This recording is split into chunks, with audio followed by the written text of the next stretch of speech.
And here we are now, training for a 100-miler. So what I'm gonna do, I'm gonna make a video, a couple of videos, like 3 episodes. One where I'm at right now with my training, the second one as we get closer, and another one after my 100-mile, whether I succeed or whether I don't, which is not a question. We're gonna get it fucking done. I'm at Lake Perry's, but there's absolutely not another soul in this place. When you're trying to do something, you just gotta get it done, man. And that's a very small percentage of our population of people that are getting out there and getting it done no matter what. Today we got a little bit of rain. I have some fucking pain in my leg, blah, blah, blah. The same usual shit, but it's just about getting out there and getting it done.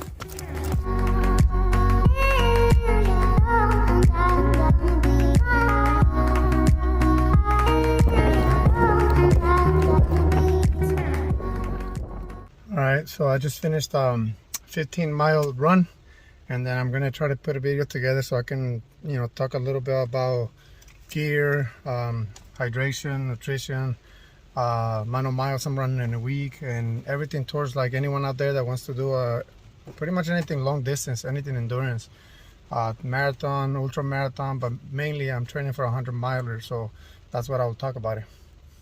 Okay, so I signed up for a 100-miler, born to run in April, and basically as far as the motivation, just to see if I can do it. That's basically been the main thing always, to try to do that, and obviously the preparation that it takes, it can serve as a motivation for others, and including my kids, that pretty much anything that you set yourself up to do, if you put in the work, you're gonna get it done. So I just wanted to share a couple of things as far as nutrition, supplements, running shoes, equipment, and things like that. But I start off with saying that I basically started from zero because at the end of July I had COVID, and at the moment when it hit me, I mean, it really sucked, but I didn't really think it affected my lungs. But when I tried to run in August, I just couldn't really do much. So September I didn't run at all. So I started back up in October by doing an obstacle race. I did a Spartan race, which ended up being about 15 miles with obstacles, the Beast. And then basically I start documenting my training, watching videos, reading stuff about 100-milers. And so in November, I finally had like a consistent solid month where I ran 116 miles for that month. So then the goal for December was to run 150, but I'm already at 165, and that's by basically all the things that I was reading. It was telling me that you got to put in about at least 50 miles per week, or about basically the equivalent of 10 hours, 9 hours. So if you look through my notes, the first week of December I did 44 miles, then it was 51, 43. As far as the time, it was 10 hours, 9 hours, 9 hours. And this week I'm already at 30 miles, so I'll probably end up with 60. So December, it probably might be a 200-mile month, which I never in my life have done that. So as far as for that type of distance, you're not really looking at pace, because one of the times that people want to at least try really to hit is the 24-hour mark to do 100 miles, and that's if you're on the fast side, but that's even a 40-minute pace. So the main goal is to finish, obviously.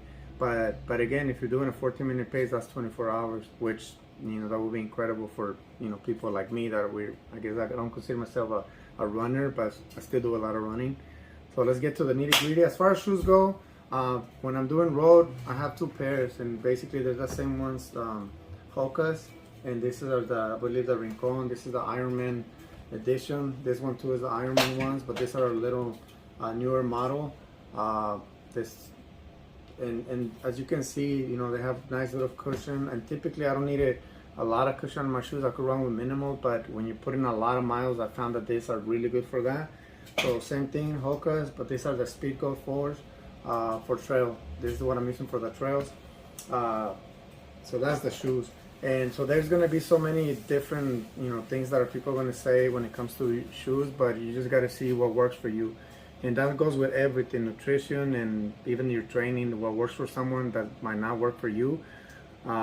Let's see, as far as like socks, recently I got some more socks, and I use this toe socks, the Injinjis. They're really good as far as blisters. I never really have blisters, but this really helps with that, and I have a few times when I do the long runs, you know, but I think it was mainly because my socks were so fucking old, and so yeah, this in Gingy, you could find them on Amazon, anywhere pretty much.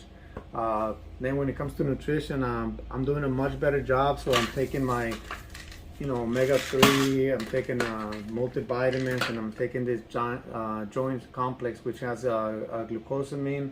He also has some, what else does it have? MSM, and just a bunch of other stuff that will help you with your joints as you're doing a lot of pounding. A lot of your joints are taking more of a pounding than you ever had probably.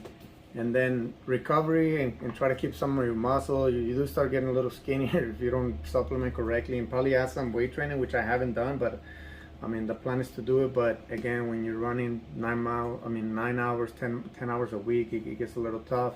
But BCAA definitely helping with that. So that's as far as gear. Well, yeah, right here. So I run typically, like today I run 15 miles, and for me it's enough to run with. I use this Salomon vest. It has a little pouch in the back that you could put like a windbreaker or something. Then it has pockets right here, so you could put like, you know, what I have right here, my wallet, I guess. And then your phone, you could put your phone in there. But there's collapsible flasks, they go in here. Typically these are about 18 ounces, this is about 17, and I'll just put water on this one, and then this one I do put some BCAAs on the other side, and that's pretty much good enough. This is good enough for me for 15 miles, 20 miles. That's what I need. But the Born to Run race that we do, and I guess it's like a shape 8, so it's like 10 miles and then 10 miles, so it's like a 20-mile loop, but you do come back to your camping area every 10 miles, so this will be more than sufficient to carry with me. You know, if it's something longer, then I'll start using Goose for the actual race, and that's where the training, that's where you start playing with the type of nutrition, the things that you're gonna have that are not gonna upset your stomach, but the bottom line is that you got to try all these different things during your training. And in my schedule, when I started training, is basically so the race is on April 24th, so it is like a 26-week, 6-month training period where that's what I'm doing, a lot of running, and it does become like anything else. The more you do it, now doing, you know, 10 miles, 15 miles does feel pretty casual to be able to do that. It doesn't feel like something that far reached that you need to do. At this moment, mentally, yes, 100 miles do sound like kind of like, damn, like how is my body gonna feel at that point? But I do have the Catalina 50 miler in 2 weeks, so I will taper off a little bit for that, and then see, kind of like test it out at the 50 miler to see how all this is working and see how I'm gonna feel. But yeah, I mean, you're gonna feel some discomfort, you're gonna have some pain, you're gonna deal with some injuries. When you're running that much, it's gonna happen. The bacon is ready, so this distracted me. But talking about bacon, so yes, I eat bacon. I'm eating eggs, potatoes. I'm eating rice with turmeric, which helps with inflammation. So you really have to, like, it is a lifestyle, and everything that you do is gonna help you, you know, get your body prepared to run 100 miles, hike 100. Like it's gonna be a mixture of a lot of that. But the point is that you're gonna be out there, like I said, in anything in the 20-hour range to 30 hours probably, and so that takes a lot on your body. But you know, I'm gonna do a couple of these videos. Maybe I'll do one as it gets a little closer, and then I'll do a video after the 100 miler, where no matter how it went, I'll make a video to give some feedback on what I learned from it. And yeah, I don't know that I will want to do any more of those. I probably will, but you know, it does take a lot of your time, and but the good thing is, like, my boys, you know, they're 14, 17, so by the time I come back from the long runs on the weekends, like, they're barely getting up, so you don't take too much time away from family. But there's time for everything, and if you go back to when I started my journey at 230 pounds, never ran a freaking 5K or nothing like that, to being able to, you know, running 50 miles a week now, it's like, that just tells you that anyone can do it. You just got to have the discipline and determination, because believe me, it's not like running is like, oh my god, yeah, let me go run. It's just, it can become a little bit of a pain in the butt. Just, and mainly for me, honestly, is when to run and where to run, because when you get into the long distance, man, you don't want to run around your neighborhood.